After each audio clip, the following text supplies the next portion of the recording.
idea es tener un referéndum el 9 de diciembre, quizá lo conveniente es, y ahí respondo a algo que preguntó Mario Mantilla, quizá lo conveniente es mantenerse en aquellas cosas que en este momento son de consenso, que no generan discusiones tanto en el ámbito del Parlamento como en la sociedad y que pueden mantenerse en el largo plazo en el texto constitucional.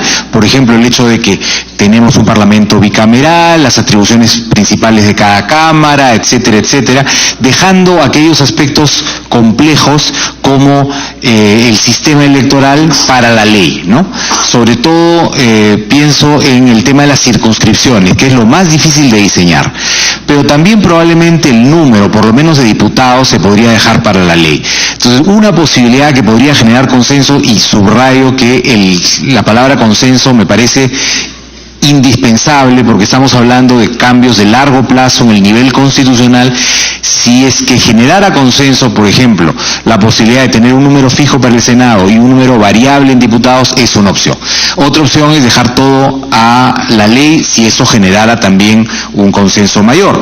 Pero lo importante es no apresurarse en hacer cambios constitucionales sobre aspectos complejos, sobre todo como, por ejemplo, el cambio de las circunscripciones. Entonces, yo creo que en el tamaño también merece la cosa una mayor discusión. Todos entendemos que a la población no le gusta la idea de un incremento masivo del número de parlamentarios, sobre todo porque hay el temor de que esto pueda generar más gastos, pero hay maneras de cuidar ese aspecto, y también respondo a algo que dijo alguna de las intervenciones, en el sentido de que en lugar de limitar el número de parlamentarios, podría hacerse alguna alusión al gasto del Parlamento como porcentaje del presupuesto nacional o algo así, de tal manera que se garantice que haya una cierta racionalidad en los gastos del Parlamento sin necesidad de limitar con esto el número de representantes. De hecho, una segunda Cámara no tiene por qué costar el doble, porque una de las cosas que hay que aprender, y ahí comento algo que dijo Gino Costa,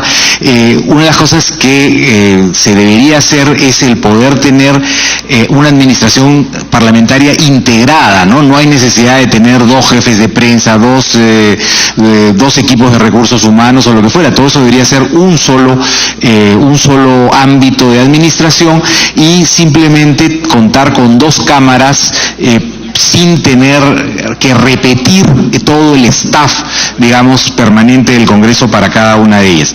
Y esto tiene que ver también con algo que preguntaba Gino Costa, ¿no? ¿Cómo hacer para darle eficiencia, efectividad a la distribución de las funciones? No sé, ¿paramos un segundo? Sí, yo creo que quieren los parlamentarios despedirse de nuestro invitado, así que solamente 2 minutos para que puedan despedirse. Sí. Una foto con nuestros invitados, entonces. A ver, por favor, muy breve, porque...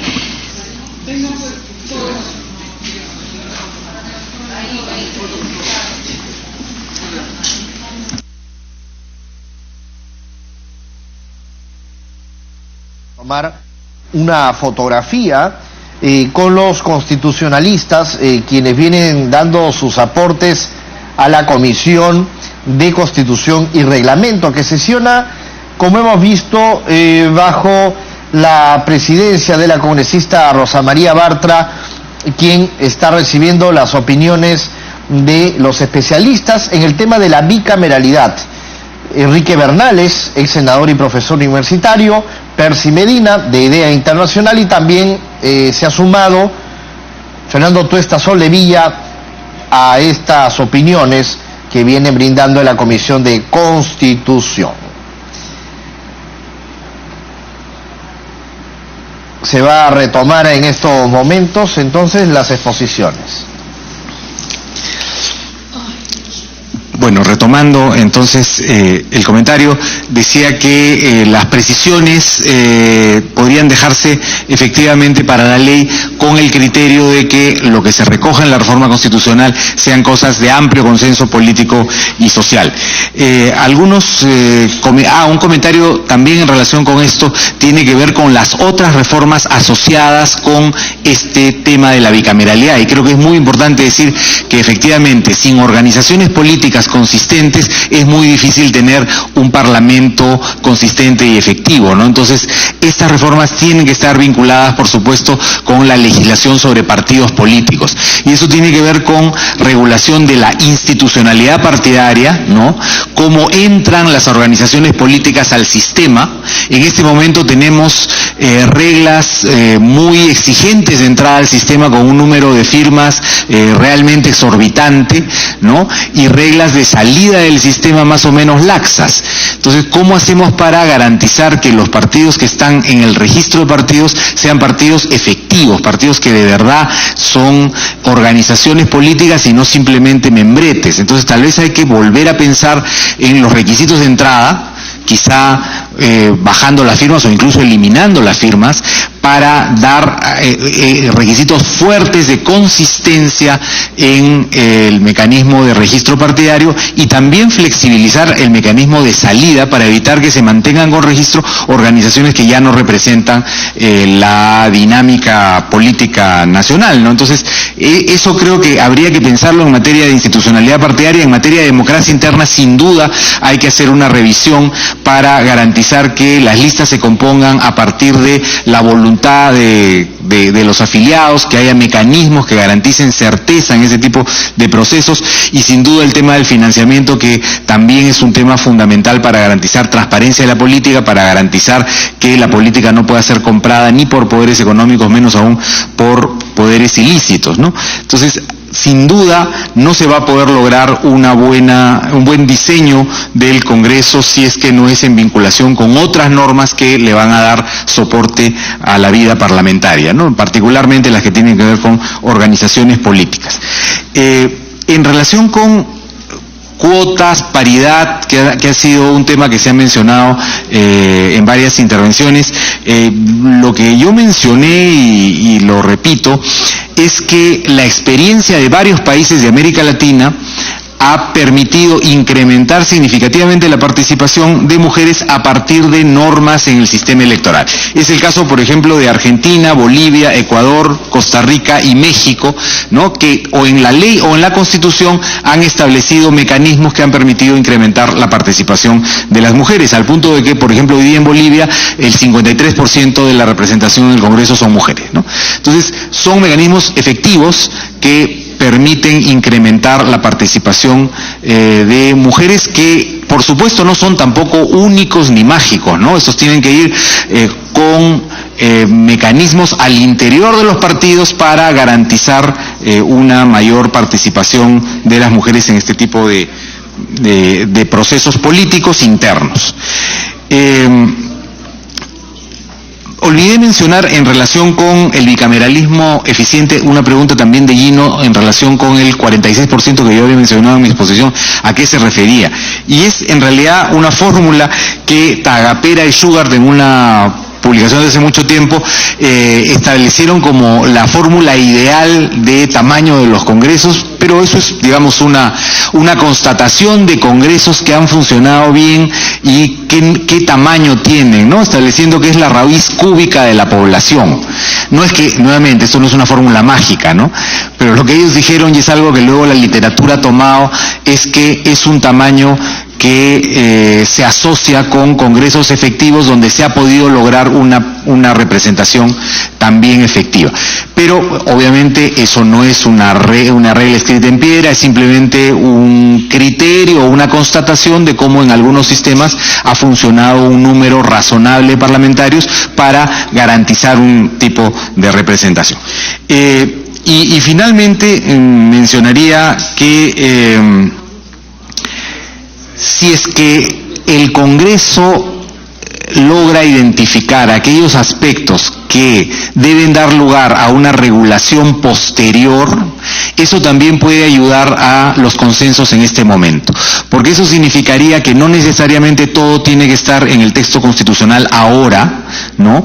Pero que sí tienen que estar identificadas aquellas cosas que luego se quieren desarrollar en la ley, porque digamos que la dinámica política va a llevar a que se quiera asegurar ya ahora una serie de cosas en el cambio constitucional por el temor de que estas después no sean vistas en la ley. Pero si el Congreso lograra tener una agenda desarrollada de cuál es el desarrollo legal posterior, eso facilitaría también los consensos en esta etapa para garantizar los mínimos que pueden estar en el ámbito constitucional, ¿no? En la lógica de mantener en la Constitución aquello que es esencial y desarrollar en la ley aquellos aspectos más complejos que se pueden vincular además con otras reformas que son importantes, como las reformas en materia de partidos, como las reformas en materia de financiamiento, etcétera, ¿no? Yo me quedaría ahí, Presidenta. Gracias. Congresista Glave, 30 segundos. Una pregunta muy concreta al señor Medina. Le estoy entendiendo que entonces el número de senadores sí debería quedar fijo en Constitución y diputados abierto, y si es así, ¿senadores están sugiriendo los 30 o un mecanismo diferente?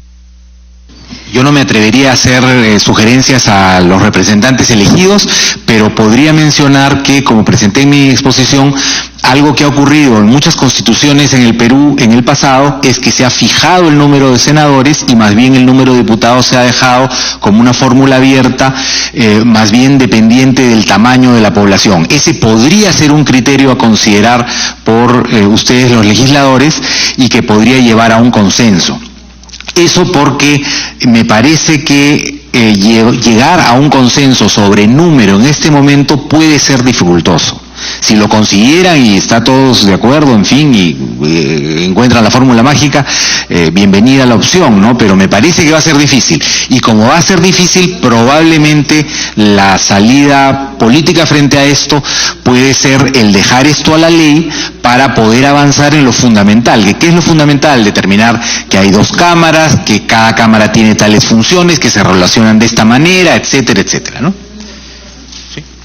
30 segundos también, congresista Violeta.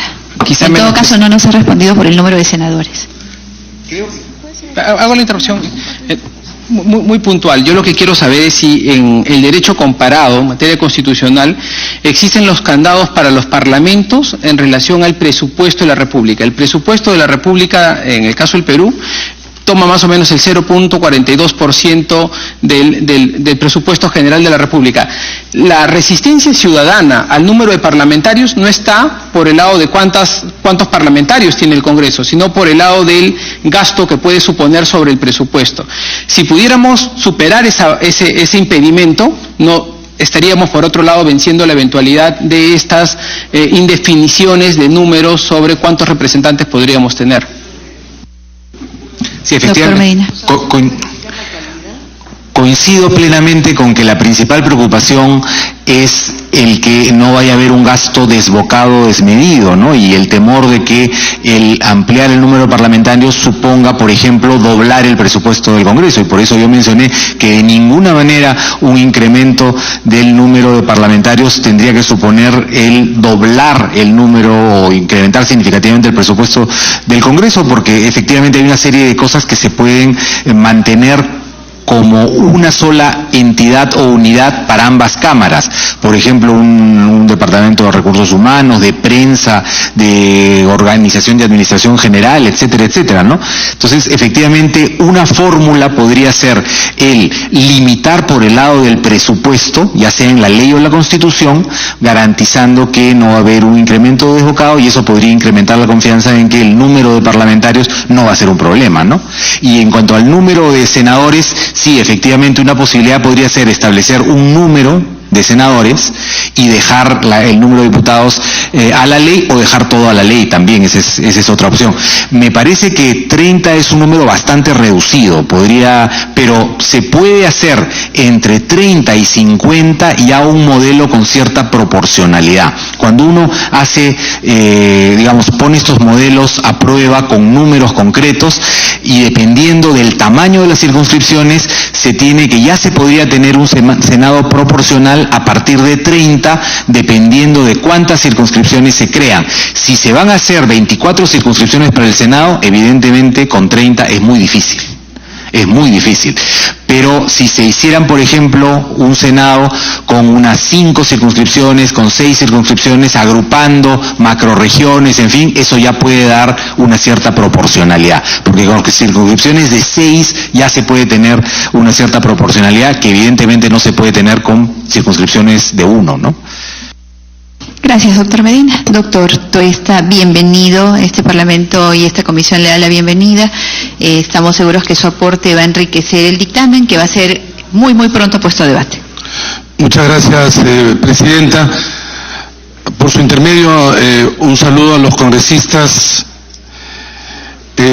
Me disculpo por cuanto tuve un compromiso con antelación. He sido citado varias oportunidades y justo en el momento que se daba esta reunión no he podido asistir a la hora propuesta. Bueno, yo quisiera, si es que pueden pasar el PowerPoint que he entregado para ayudar.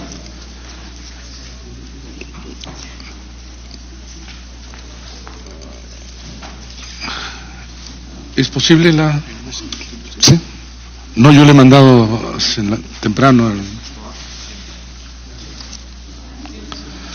Sí, lo tienen acá, pero sí, sería bueno que... Ahora empiezan a pasar. Ya. Bueno, hay algunos aspectos que los expositores que me han antecedido ya han abonado de forma amplia. En realidad, yo estoy en general de acuerdo con el diseño institucional que se presenta.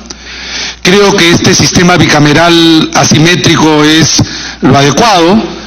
Creo que supera los problemas que tuvo el último Parlamento bicameral del año al amparo de la Constitución del 79. Habría que recordar nada más que nuestro país tiene una historia de Parlamento bicameral desde 1822 hasta la Constitución del 79. Sin embargo, este proyecto de ley de reforma constitucional es un proyecto que, como ya se ha señalado, modifica 47 artículos. Pero el principal, no el principal, sino el tema donde el debate público y acá en el propio Congreso ha centrado su discusión es en el artículo 90. Y el artículo 90 en realidad es un artículo en donde se concentran una serie de elementos que yo creo que hay que tener extremo cuidado y que en parte se ha estado discutiendo acá en la sesión y en la mañana, y quiero llamar la atención sobre los aspectos que pueden traer algunos problemas si es que se mantiene así. En realidad, por favor, la subsiguiente, allí. El artículo 90 es un artículo amplio que tiene 7 párrafos. El artículo 90 incorpora como ninguna constitución elementos del sistema electoral que aquí se ha estado discutiendo. El artículo 90 incorpora elementos que no han estado en ninguna constitución de la República de las 13 que hemos tenido. El artículo 90 incorpora elementos, algunos elementos del sistema electoral y por lo tanto son como parte del sistema electoral solo parcial, y eso puede traer problemas. Adelanto mi posición en relación a lo que aquí he expuesto. Creo que el artículo 90 debe reducirse a los grandes lineamientos que tienen las constituciones. Las constituciones en el mundo de democracias avanzadas y la gran mayoría de la región en América Latina no consigna una serie de los elementos que está en el proyecto de ley. Creo, por lo tanto, que el proyecto de ley es perfectible y de ninguna manera, variando el artículo 90, desnaturaliza la reforma constitucional que se ha propuesto. El artículo 90 es uno de los 47 que, siendo interesante e importante y que ha merecido el debate, creo que es necesario revisarlo con suma atención. porque si es que se colocan los párrafos que a continuación voy a señalar, lo que vamos a tener es justamente eso, constitucionalizar aspectos que mañana más tarde se pueden cambiar por diferentes circunstancias y se tendría que cambiar la Constitución, y yo creo innecesariamente. El tercer párrafo, para empezar, del artículo 90. Dice, el territorio de la República se divide en macrodistritos electorales para la elección de senadores y en microdistritos electorales para la elección de diputados de acuerdo a ley. Para empezar, término impreciso. ¿Qué se entiende por macro y microdistritos? En la terminología de la ciencia política no existen. Existen circunscripciones, uninominales, plurinominales, etcétera, y que dan justamente definición de lo que se está hablando. Pero digamos, esta suerte de neologismo peruano que se intenta colocar a nivel constitucional, sin embargo, trae una serie de aspectos que, en mi punto de vista, son problemáticos. Para empezar, en el Perú, el término distrito evoca la división político-administrativa. En otros países no existe el término distrito para dar cuenta de ello, y por lo tanto, distrito sí se entiende como en el ámbito de la circunscripción. Pero ¿qué es un macrodistrito? ¿Qué es un microdistrito?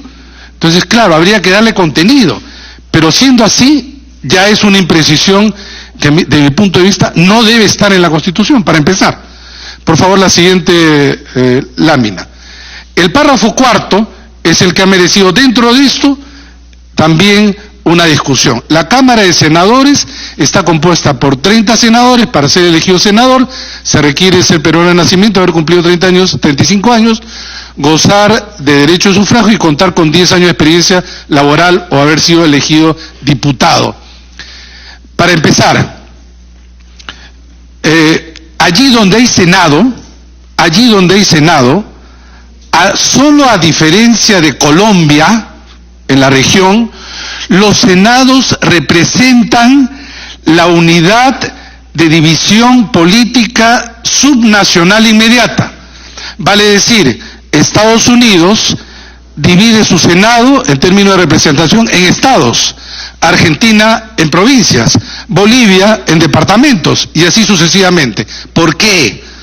Por un tema también que tiene que ver no solamente con el diseño, sino con el contrapeso de las cámaras. Las cámaras bajas o las cámaras de diputados representan en general a la población. Cada cierto número de electores representan un representante. Las cámaras de senadores en compensación lo que representan son esas unidades que por lo general son iguales en todos los niveles, son paritarias, por así decirlo.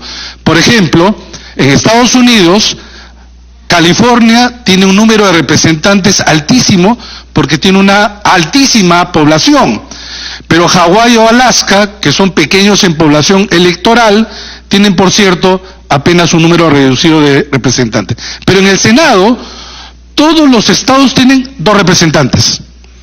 Compensa entonces el tema poblacional con el tema de representación territorial de unidades de la división política administrativa. Se ha discutido muchas veces acerca de la circunscripción única. No existe en general.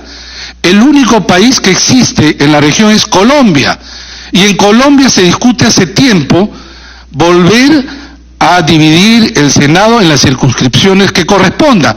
Porque en Colombia, además, los senadores, y eso es lo que se discute, muchos de los que están elegidos han dejado de lado, y así lo siente la población, representación de algunos por la circunscripción única. Y además, la circunscripción única y el Senado no necesariamente tienen que estar, o de ahí nacen los líderes nacionales. Este es un mito.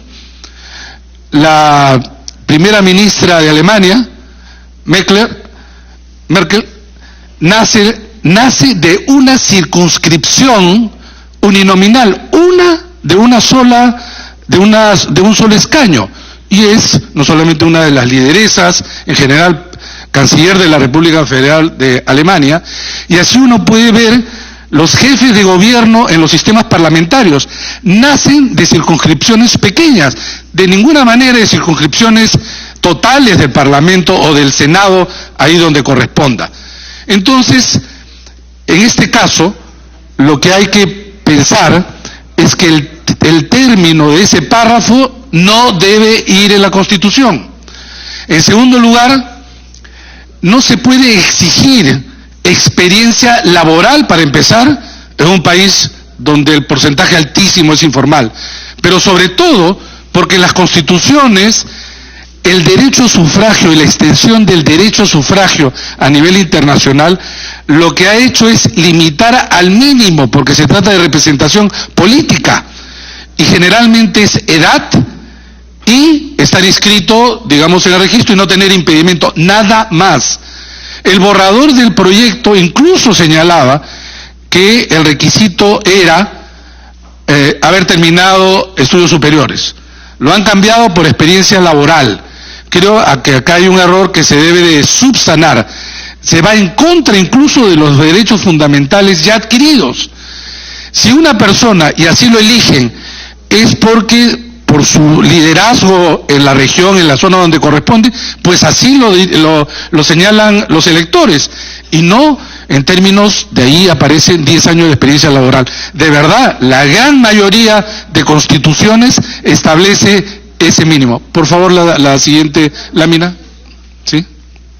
Muy breve, congresista Alcorta. Gracias, presidente. Gracias, Fernando. No solamente para abonar, sino que han habido casos emblemáticos. Hilaria Supa, por ejemplo, tuvo una votación bien alta para ser congresista, y para el Parlamento andino mucho más, que es mucho más incluso a nivel nacional. Entonces, eso no puede quitarle el derecho a las personas de poder participar, y para evitar los comentarios que salen en las redes, que no viene al caso ahora comentar, por las formas de hablar de una persona del Parlamento. Las regiones representan con sus limitaciones, sus sapiencias, experiencias, con su cultura, con todo. Los parlamentarios representan a sus regiones, con toda su problemática, aún con su idioma mal hablado. Y eso no puede ser motivo de burla. Gracias, Fernando. Doctor Tuesta. El párrafo quinto de estos 7 largos del artículo 90 hace la precisión de lo que acá se ha discutido acerca del número que debe consignar la Constitución de la Cámara de Diputados, que serían 10, y además en lo que denomina 2 microdistritos, con además los derechos, los exigibles para poder candidatear, 25 años de lo que conocemos. 100 diputados para un país hoy de 23 millones de electores, no hablo de población, de electores, 23 es subrepresentado. Es subrepresentado. Hoy, este Congreso de 130 subrepresenta ya. Reducir a la Cámara Baja a 100, en realidad, incorpora un nivel de subrepresentación mayor. El argumento aquí es, la gente no quiere que el Parlamento crezca. Hay un temor que tiene que considerarse, pero no a costa de colocar el número en la Constitución, que amarra una situación luego que va a traer mayores consecuencias que voy a anotar en adelante. En segundo lugar, los parlamentos crecen históricamente, crecen en relación a la población electoral, porque son justamente parte de la democracia representativa. Y vamos a ver luego algunos números. No debe ir en la Constitución, debe ir en la Ley Orgánica de Elecciones y en la Ley de Desarrollo. Por favor, la siguiente lámina para que ustedes vean. En 1860, el Perú tenía un parlamento de 87 y 35 senadores, es decir, de 122. 1860. ¿Saben ustedes cuánto era el cuerpo electoral de votantes en aquella época? 4.800 electores. 4.800. En 1878 ya teníamos 114 diputados y 39 senadores, había 153. Les dejo esa lámina nada más para que ustedes miren. En 1980, el último parlamento bicameral, teníamos 180 diputados y 60 senadores. ¿Cuántos éramos los electores en aquel momento? 12 millones. 12 millones y teníamos 240. Hoy día tenemos 23 millones y somos 130. Alguien podrá decir, eso no importa, importa y mucho. Importa y mucho. Por favor, la siguiente lámina. Disculpen, hoy día son 23 millones. Y si es que se pone en la Constitución ese número, seguiremos creciendo, porque salvo que alguien demuestre que no vamos a crecer. Y ponerlo en la Constitución es un problema. Disculpen ese cuadro bastante comprimido, pero ustedes lo van a tener, espero también a nivel digital para que lo puedan ampliar. Hasta en el año 80, cuando es la última parlamento bicameral, lo que teníamos era no solamente esta división entre cámaras, sino el número de congresistas. Efectivamente estaba consignado en la Constitución, pero en ese momento el Perú aparecía como el cuarto país en América Latina de número de congresistas. Entonces, si es que lo pusieron el candado, se tenía para mucho tiempo para tener una relación todavía aceptable, pero en el 93 se colocó en 120 y ese candado ha hecho mucho más subrepresentativo. ¿En qué número de parlamentarios tenemos ahora a nivel comparado? 14. Somos el cuarto país debajo de Argentina, Brasil, México y ligeramente después de Colombia. Y hoy día tenemos un parlamento que está por el debajo del de Guatemala, el de Chile, el de Bolivia, República Dominicana, estamos por debajo. Debemos de tener un parlamento muchísimo mayor, pero ¿es necesario ponerlo eso en la Constitución? No. En la mayoría de las constituciones deja eso al desarrollo de la ley correspondiente. Generalmente se dice en las leyes lo siguiente, que por cada número de electores un representante, digamos 50.000, 70.000, 100.000, lo que el Parlamento considere, pero colocarlo en la Constitución trae un gravísimo problema. Es no solamente mantener, sino agravar el problema. Por favor, el siguiente